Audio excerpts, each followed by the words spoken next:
सभी प्रेम से बोलेंगे राधे राधे।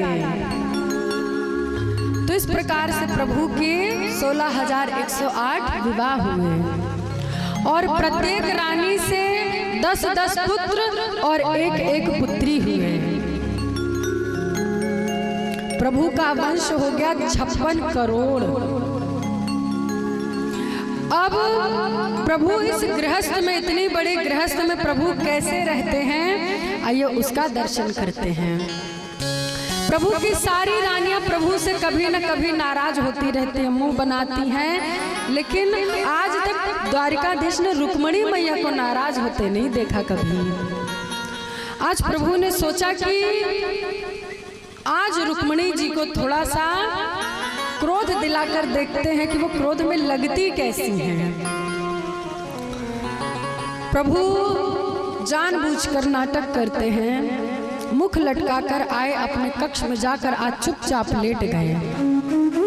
माँ रुक्मिणी जी ने कन्हैया का जब चेहरा देखा तो घबरा गई, लेकर पंखा झलने लगी।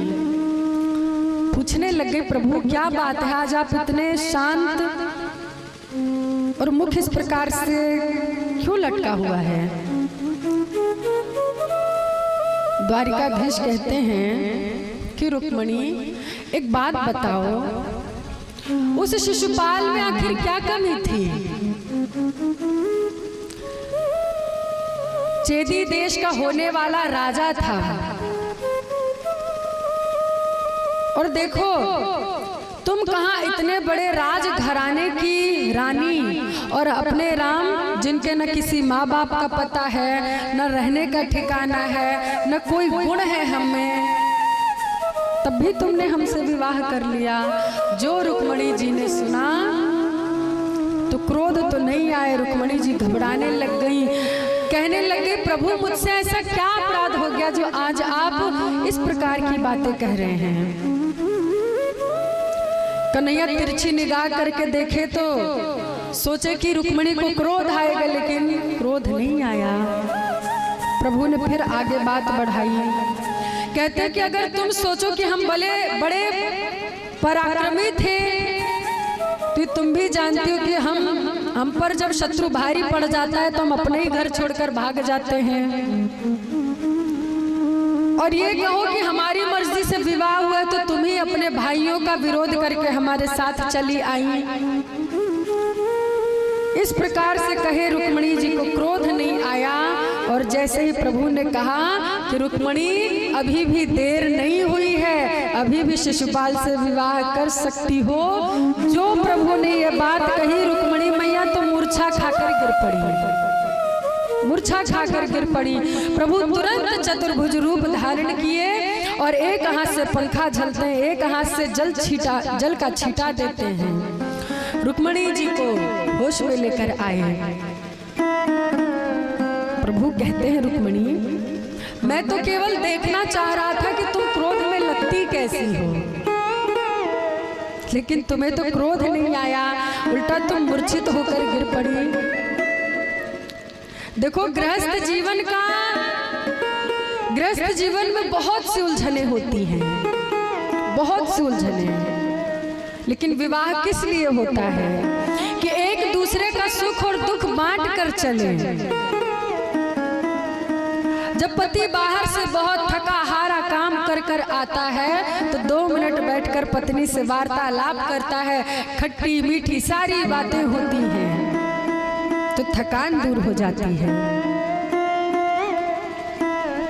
और देखो जीवन में केवल एक ही रस हो तो फिर इंसान बोर हो जाता है। अब आपसे कहा जाए कि आपको रोज दिन में 3 टाइम रसगुल्ला ही खिलाया जाए तो खा कर तीसरे दिन आराम से थक जाओगे, थकोगे कि नहीं। फिर चौथे दिन कोई रसगुल्ला लाकर रखेगा तो कहोगे कि भैया से मेरे नजर के सामने से हटा दे।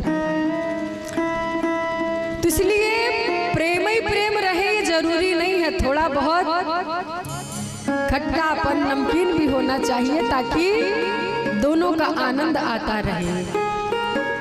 द्वारिकाधीश रुक्मिणी मैया को इस प्रकार से समझाते हैं, लेकिन रुक्मिणी मैया ने भगवान के एक एक प्रश्नों का सटीक उत्तर दिया। कहती है कि आप कहते हैं प्रभु कि आप में कोई गुण नहीं है, तो आप में गुण कैसे होंगे जब आपका पार तो वेद भी नहीं पाते, नेति नेति कहकर थक जाते हैं, और आप में एक गुण नहीं, आप तो निर्गुण हैं, गुणों के भी भंडार हैं आप। आपने कहा कि आपके माता पिता का कोई पता नहीं है, तो जिसके आदि अंत का शेष शारदा भी बखान न कर सके, उसके माता पिता का कोई क्या पता लगा पाएगा। आपने कहा कि जब आप पर शत्रु भारी पड़ जाते हैं तो आप अपना ही घर छोड़कर भाग जाते हो। प्रभु, जब ये भक्त का सुंदर हृदय साफ होता है और जब ये भक्त आपको भाव से पुकारता है, तो आप अपनी द्वारिकापुरी को छोड़कर उस भक्त के हृदय भवन में जाकर अपना घर बना लेते हो। एक एक प्रश्नों का जो उत्तर दिया, द्वारिकाधीश बड़े प्रसन्न हो गए। तो इस प्रकार से प्रभु गृहस्थ जीवन में भी आनंद पूर्वक रहते हैं। अब यहाँ प्रद्युम्न जी के पुत्र हुए अनिरुद्ध, और अनिरुद्ध जी का विवाह, दो विवाह हुए, एक रुक्मी की नातिन से और दूसरा बाणासुर की कन्या से हुआ, उषा से। आगे चलकर एक दिन भगवान अपने बालकों को लेकर गए कि चलो हम सभी थोड़ा खेल खेलेंगे। एक बगीचे में लेकर गए प्रभु, अपने बालकों को कहा कि तुम सभी जाकर खेलो, और स्वयं एक वृक्ष के नीचे प्रभु आराम करने लगे। एक बार सभी प्रेम से बोलेंगे राधे राधे।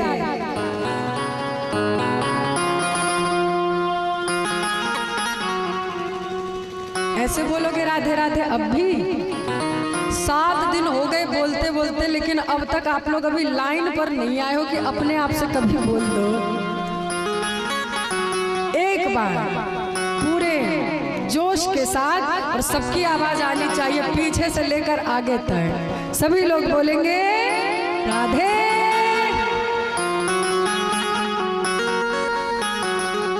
तो भगवान अपने बालकों को लेकर गए और सारे बालक गेंद खेलने लग गए। प्रभु तो आराम कर रहे हैं इधर वृक्ष के नीचे बैठकर। तो एक बालक ने इतनी जोर से गेंद फेंकी कि वो जाकर एक कुएं में गिर गई। जैसे ही कुएं में गिरी तो बालक जाकर झांक कर देखे तो क्या देखा कि बहुत बड़ा गिरगिट उसमें पड़ा हुआ था।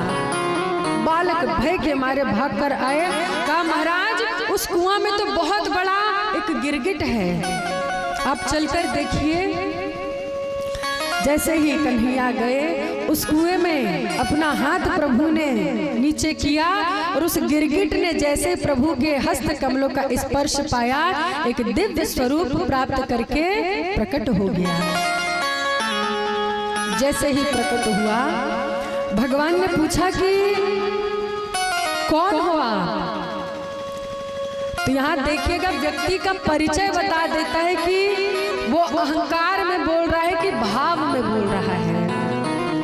भगवान ने जब पूछा तो कहता है कि नृगो नाम नरेंद्रो मिक्ष्वाकु तनयो मतो दानश्वाख्यायमानेषु यदि ते कर्णमस्पृशम्। कि प्रभु आपने दानियों में सर्वश्रेष्ठ, कहीं पर अगर दानियों का नाम आया होगा तो आपने मेरा नाम जरूर सुना होगा। मैं इक्ष्वाकु का पुत्र राजा नृग हूं। कहा अच्छा तो ऐसा क्या दान किए जो तुम गिरगिट बन गए? कहा महाराज मैंने गौएं दान की, और इतनी गौएं दान की कि एक बार को कोई आकाश के तारे गिन सकता है, पृथ्वी के अणु परमाणुओं को गिन सकता है, लेकिन मेरे गायों का दान कोई नहीं गिन सकता। भगवान ने कहा तो बूढ़ी टेढ़ी गैयन को दान करो होएगो, सो गिरगिट बन गए हो। कहा नहीं नहीं प्रभु, ऐसी वैसी गैये नहीं। तो पई सुनी तरुणी शील रूप गुणोपपन्ना कपिला हेम श्रृंगी।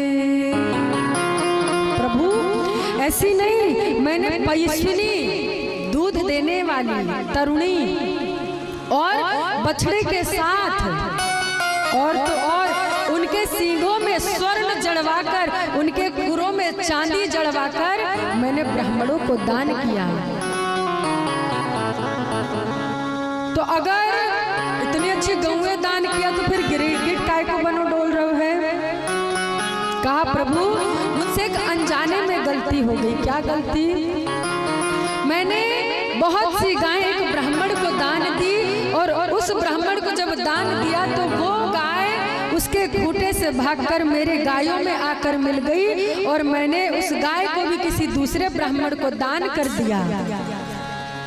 और वो ब्राह्मण उस गाय को ढूंढता ढूंढता आया, उसने देखा कि ये तो मेरी गाय है।